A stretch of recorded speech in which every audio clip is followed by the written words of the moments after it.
I'm really excited about today's conversation because this is one of my favorite topics. We're going to be talking a lot about the deities of Mount Kurama and how they can impact our personal Reiki practice. It's been one of those mornings where it's fresh, fresh, fresh, fresh, fresh. I would love to just start off by doing the Gokai chanting. And so if you know it, you're welcome to join with me.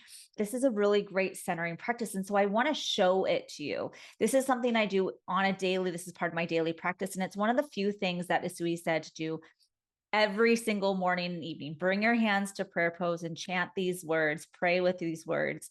And I took that to heart after I went to Japan. I'm like, this is the thing that he asked us to do. And I really want to honor that practice, even knowing that, it wasn't part of Emperor Meijai's poetry, but it's still profound. The precepts are profound. And so I'm going to go ahead and start, and you're welcome to join with me, taking a nice deep breath in. And then on the exhale, we say all of the Gokai. Kyo daki wa I karuna shinpai suna kanchaste gyo hagime hito ni shinsitsu ni. Kyo dake wa I karuna shinpai suna kanchaste gyo hagime hito ni shinsitsu ni.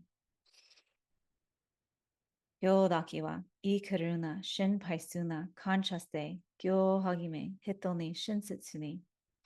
And as we take that nice deep breath in, as we do this, the purpose of this was to balance the heart and mind. And that's called kokoro in Japanese. And so part of this balancing of the heart mind is that personal practice coming into your centered space. And that's one of the reasons why I love this topic today that we're going to get started on the Mount Kurama deities, because they are also there to help support you balance the heart mind balance, that kokoro. And there's so many practices that help balance that body, mind, spirit. Like this is one way, and it was the way that Isui asked us to. But like I'm a huge fan of Ho'oponopono, and there's so many other things that we can do to help balance this mind, heart space. And this is just a really good one. And with that, I want to bring up the next thing that gets in our way of that practice. What gets in the way of balancing that heart mind, right? That kokoro. And in Japan, on Mount Kurama, so Mount Kurama is the sacred mountain that Isui went up, did his severe training, is what his monument, his memorial stone says. And part of it was so that he could battle his inner demons. And there they call that the Tengu. The Tengu are these little spirits on the mountain, and they make you nervous and they kind of busy your mind. And it's kind of like that fear, like when it's starting to get dark out and things are getting dark, and that little, like, what did I hear? Like looking over your shoulder, constantly going, that nervousness. And so Tengu is that little spirit, that little kami spirit that wants to distract you and take you out of your meditation practice. And they're busy. So the Tengu are like all over the place, and they're there to distract you from finding that center. And really what the Tengu is they're all pointing towards the thing that you need to work on. And so the Tengu, yes, they're the little spaces and places in your mind that stay busy and that they're on repeated patterns. But when we actually take them cumulatively, what's the underlying big trauma that it's supporting, that limited belief, if you will? And so what they call the spirit of like all of it together is called sojobo. Sojobo is like your big trauma. It's that inner childhood wound that you've been carrying around with you. And now Tengu knows how to like creep in and take up your mind space to get you out of balance, right? And so Tengu actually has a higher purpose, because he is the thing that kind of pokes your buttons so that you can see what your sojobo is, that big trauma that you really need to heal and release and let go of attachment to. And so even Tengu, who is kind of like characterized as like this naughty little elf, he has a higher purpose to help support us in our meditation practice. And so we have Tengu, we have the sojobo, and that's really like the big thing that we need to work on and heal. And then we have the other deities of Mount Kurama, and they're all there for reason and purpose as well. And one of my absolute favorites to focus on is Fudo, and he's often called Fudo Myo. And that Myo, notice how it's similar to our Reiki master symbol of Daikon Myo. Myo just means like to the light or transition to the light, or the great, like for the, master symbol, the great being of light. It's that light part is a Myo. And so Fudo is helping you come to the light, right? And so Fudo Myo, he's a really scary looking deity. And he's got two horns, one's twisted up, one's twisted down. He's got a scary face, and he just wants to scare away the Tengu, your inner demons, and like he's there to serve, but he also comes with a couple of tools. And the tools are, one is he has a sword that is sharp on both sides, the double-bladed sword. And then he has a lasso. And the idea is that he takes the lasso and he grabs that sojobo, he grabs the thing that you need to heal and pulls it towards you. You have to face your fear. You have to look at it.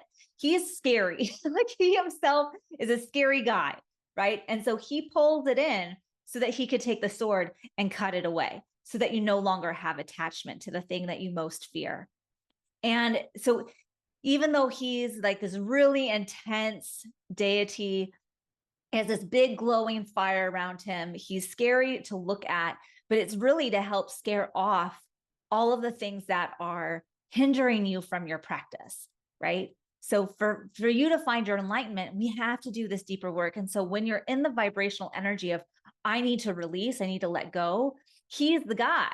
Fudo is awesome in the fact that, like, if you are still hung up on things that happened in your childhood, or perhaps you went through a divorce, or what happened to your kids when they were little, or whatever it is, whatever your story is, he wants you to see it so that you can let it go. And then the flames behind him can burn away any of that energy that needs to be released.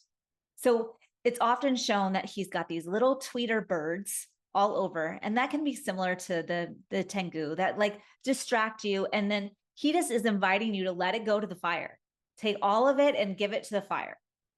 And for me, when I work with Fudo Myo, when I invoke him, if you will, it feels like, whoa, that's really powerful energy, but it brings things closer so that we can release it.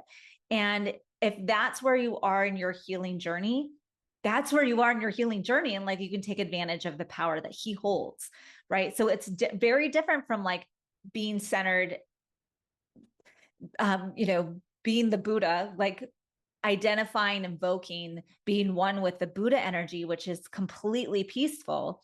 Fudo Myo's got work to do. And most of us, we have a lot of work to do.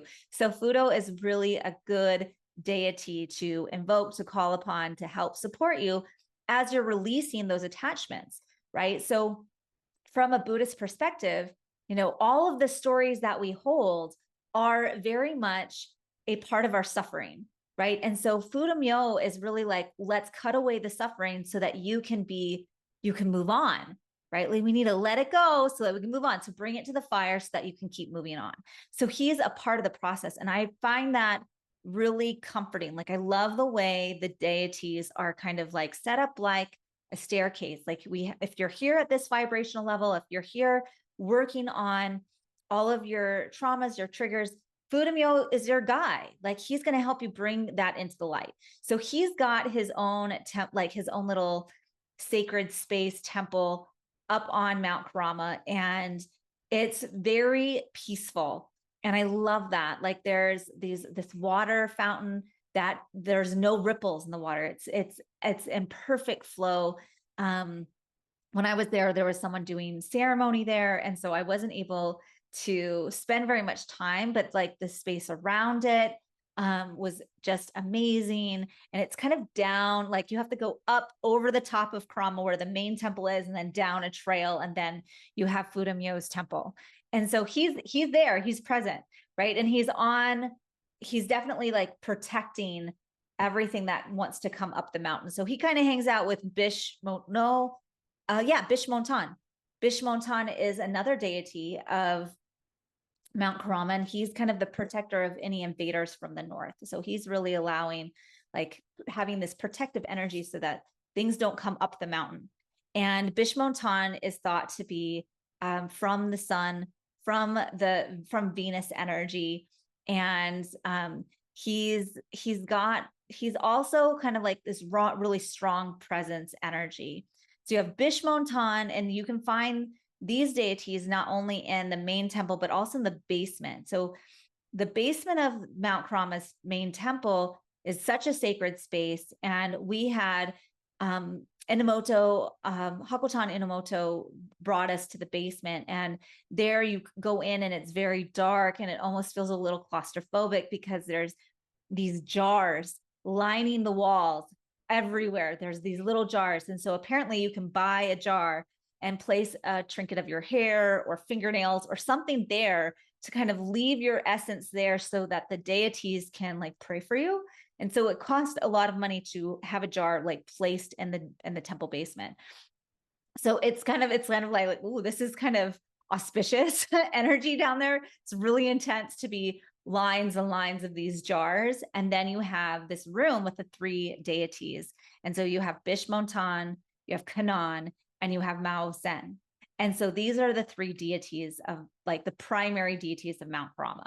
And so you have Bishmontan from the sun, you know, Venus energy. You have Kanan, who is like basically the same as Kuan Yin, right? Like, so her name is Kuan Yin in China and other Asian parts of the world, in the Philippines and Bali. You know, she's in the same image as Kuan Yin. So Kanan, in many space sales, you'll see her in her 1,000-arm form.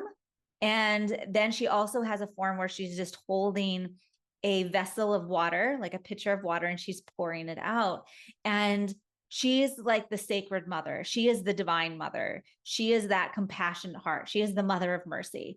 And she's got in her 1,000-arm form, this is what really spoke to me when I was in Japan, because if you're a mother, you're multitasking. You need those 1,000 arms. And in the image, she's always holding something. She's active.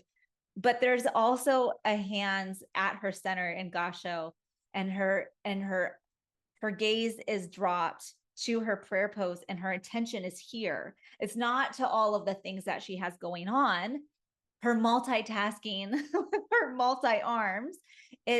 She's in the centered space. So when she can not focus on everything going on in the world, she's able to come to her center. She's able to come to her heart space. She's able to come to this place of embodying the divine mother that can be the place of compassion, right? And so I really also connected with Kanan because she made sense to me. First off, she's got like 11 heads and she's got these 1,000 arms, and that just really resonates for the mother. You know, like, we have to have eyes on everything, we have to have hands on everything, and yet she can find her center, she can find her place of peace to do her, you know, tuning in, her balance. And so that also showed me a lot of support. So oftentimes, okay, we've worked with Fu Myo and we've released, and then we come sit at the feet of the Divine Mother, who understands you, who has compassion for you, who wants to love you. And so Kanan is that place, that centered place of peace, that centered heart. And so she's very representative on Mount Kurama, as well as many other places. Like almost every place I went was like, oh, and there's Kanan. There's Kanan. Like, there's a huge statue of Kanan in Tokyo, and you know, just huge, like larger than the Statue of Liberty. And so like there's that piece of like, she is everywhere. She's really the divine mother that watches over. And then we have on Mount Kurama, we also have Mao Sen. Mao Sen is the Earth King, and very strong energy. You know, he's got his staff-like thing, and he's got the sword. And once again, that very grounded, protected space. And so you have these 3. You have Bishmontan, who is coming from the upper realms, like coming from the sun, coming from Venus. And so very connected to the upper realms. And then you have Kanan, who's centered in her heart space. She's of the earth, like doing all of the things, but like she's really centered here. And then you have Mao Sen, who's like the earth king, who is thought to have been here, brought to earth like 6.5 million years ago is the legend, right? So he's of the earth. And so he's very grounded.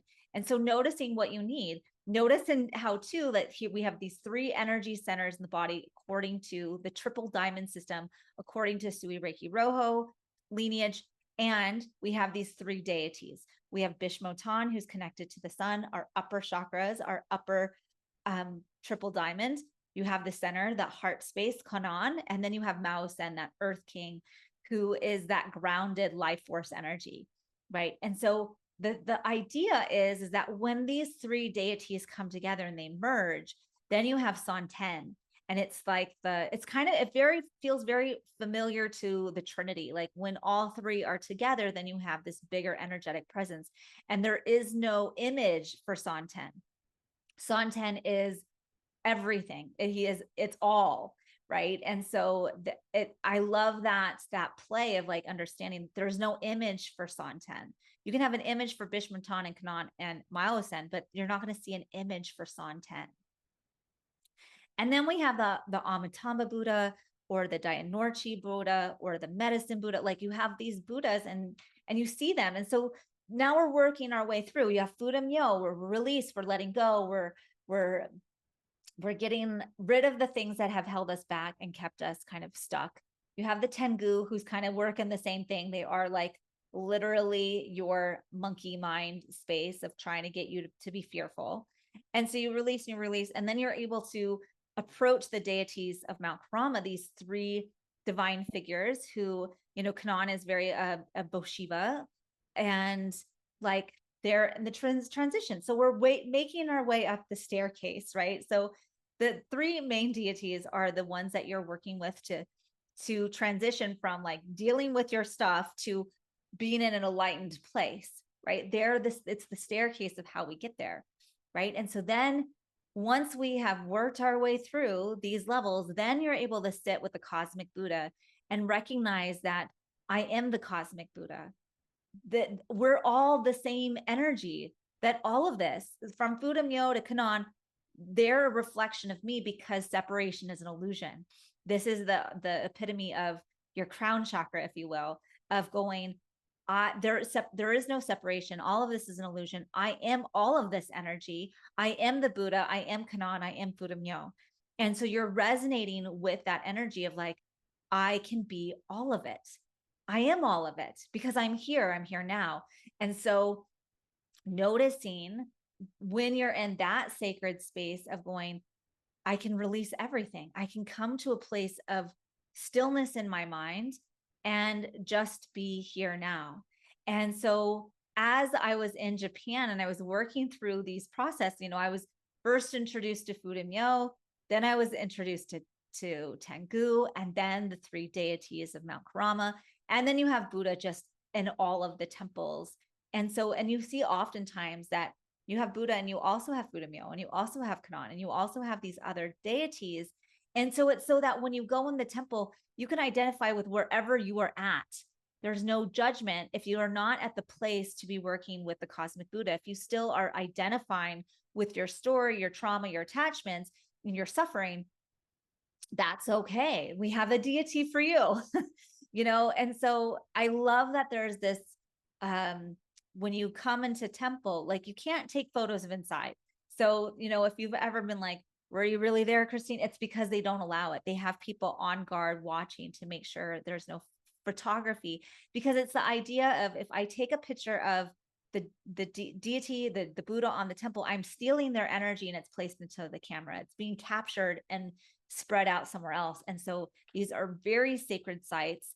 And so there is no photography. And if you're really being respectful, you're not getting out your phone at all. You're getting out your any objects to capture any of it, because that's taking you into the story. It's taking you into the place of suffering. And the goal is to come out of your suffering and just be present now. to be fully aware, that enlightened space of like, I am one with the universe of everything. Why do I need a photo? Like, that's, that's the attachment, right? And so how do we let it go? How do we let it go? How do we let it go? And that is really part of this practice. So then the question becomes, what does this have to do with Reiki? Right? Like, why am I, there wasn't a temple for Usui on Mount Kurama. That was actually one of my questions. I'm like, why don't they honor Usui on Mount Kurama? If we have pilgrimages going all the time here, why isn't he focused? And the answer basically was like, well, that's just attachment to story. Why would we don't need that. We don't need attachment to story. We need to have, let it go, let it go, let it go. And so, when it comes to the deities, there's the way they were practicing is that oftentimes the more you spent going to the Reijukai, so these attunement meetings, right? They had memberships versus certifications, like classes. There wasn't training classes per se. It was like, here's the meeting. Come when you can. We'll meet you where you're at. Just like these deities on Mount Kurama, they're meeting you where you're at. So if you came to a meeting and you had an advanced meditation practice, or perhaps you came in as a monk, you're going to move through the teachings of Reiki faster.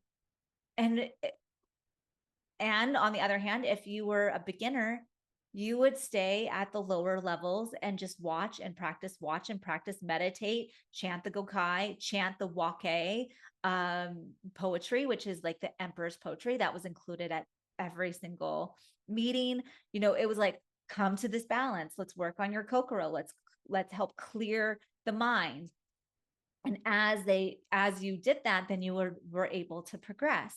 So part of it is that in those, when you were becoming more advanced, they were teaching that the symbols were a connection with the specific deities.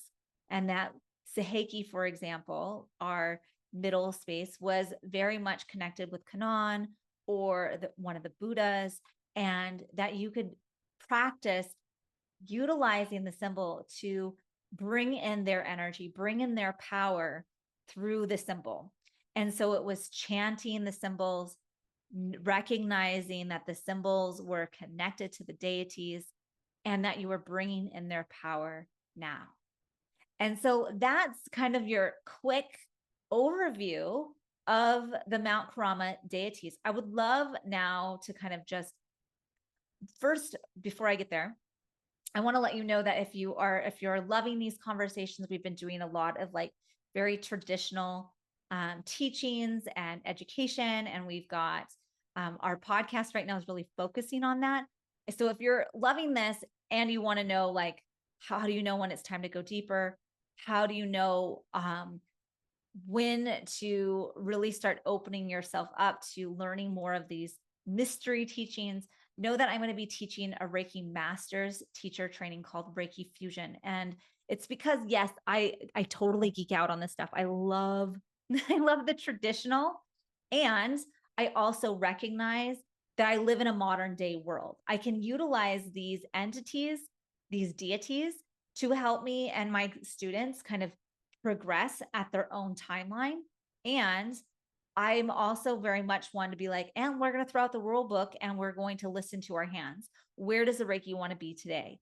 How do we want to mix modalities? How can we trust our intuition? How can we support our clients and our students moving forward, but honoring your spiritual gifts and not letting those go, right? And so I'm very much like, I honor the past and I recognize where we are in modern day of how do we support ourselves and our clients. And so the Reiki Fusion is a mixture of both.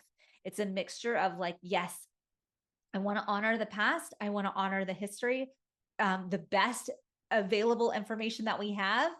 And how do we actually practice today in supporting ourselves and our clients?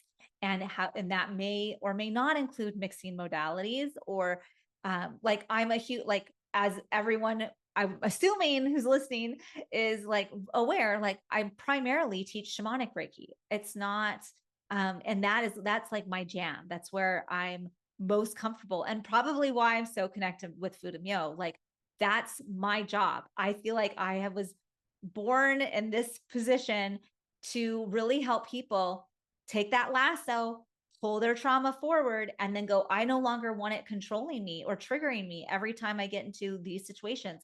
And so Fudamyo and I, like that's where I'm at in helping my clients. I really work with his energy, that idea of like, let's let it go to the fire, and then recognizing that's very shamanic. In my world, that there is very shamanic, to pull your trauma forward, to release it and let it go to the fire. And here you are in Japan, and they're having these huge goma ceremonies, like these massive fires, and they're doing the same thing. Let's like write down your sojobo, write down that trauma, and then you offer it to the fire, and so the monks come by and they collect all of your sticks and they put it in the fire and they burn it all, like that's a shamanic ceremony.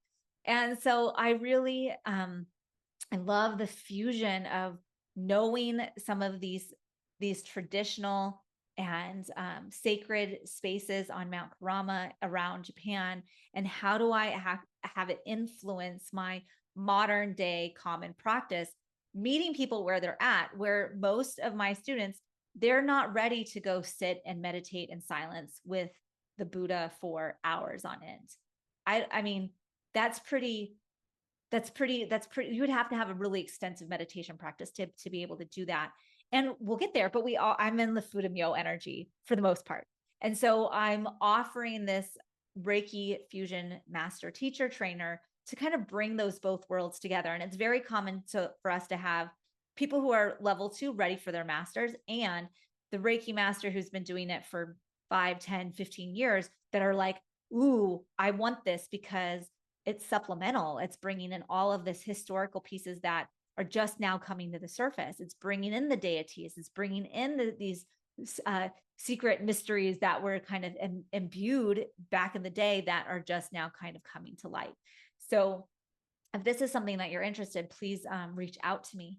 Who do you resonate most with when I spoke to all of those deities? So we have Tengu, and the cumulative of all of the Tengu is the Sojobo, your big trauma. You have Fudamyo, who's cutting away and letting go and releasing to the fire. You have Bishmontan. Here's our very ethereal, coming in from above the sun, Venus energy. And then you have Kanan, heart center. You have Mao Sen, who is the earth king. You have the Santen, who is the accumulation of all three of those. And then you have the Buddha. Which deity do you resonate with, just as I'm speaking about it? Like, which one you're like, ooh, I would love to spend time here. And it's okay to go back and forth. Like, yeah, there are some times where I'm hanging out with Fudamyo and then I'm like, oh, right. And now I'm ready to go take my time with Kanan or Buddha. I was just at the Northeast Reiki retreat and they had a kirtan.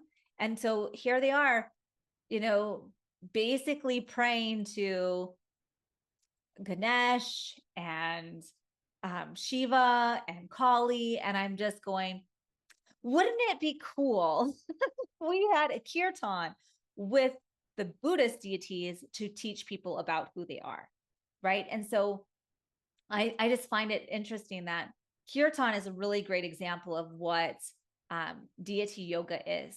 You're chanting, you're praying, you're meditating on a deity. You're saying the same phrase over and over and over again, but you're calling in their power, right? And so how are we doing that with the Reiki symbols and the deities of Mount Kurama, right?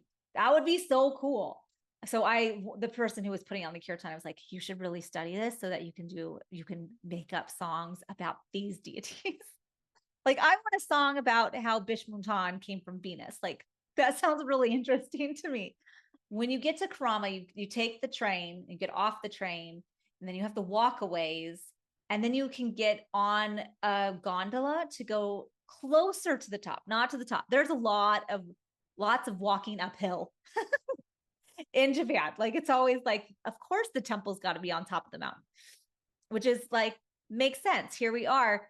he was practicing mountain asceticism, of course, all of the good stuff is going to be at the top of the mountain. So you can go in and take the gondola up, and in the gondola room where everyone's standing in line to get on, they have all this information. So there's this picture of the galaxies and where all of these deities came from, which is really fascinating, because you think that, you know, the Westerners are really into astrology. Well, they have their own set of astrology of where their deities came from which planets. And I'm like, this is just too cool. So yeah, I love that. And songs would make it so much easier to learn about what they represent and who they're, than me just like lecturing. You know, I hate that. Like, I just feel like I'm sitting over here lecturing and I'm not a singer, so, or a songwriter. So I would love for someone to take that on and really start studying this so that they can bring it forward in a way that Reiki practitioners can really understand and relate to. Because unless you grew up with Japanese children's stories, or you've been to Japan, some of this seems really foreign. I would love to support you. If you're interested in going deeper, I'm going to be including that information in the Reiki Fusion. And until next time, thank you all so much for being here and taking the time out of your morning. And we'll see you again. Thanks, everyone. Take care.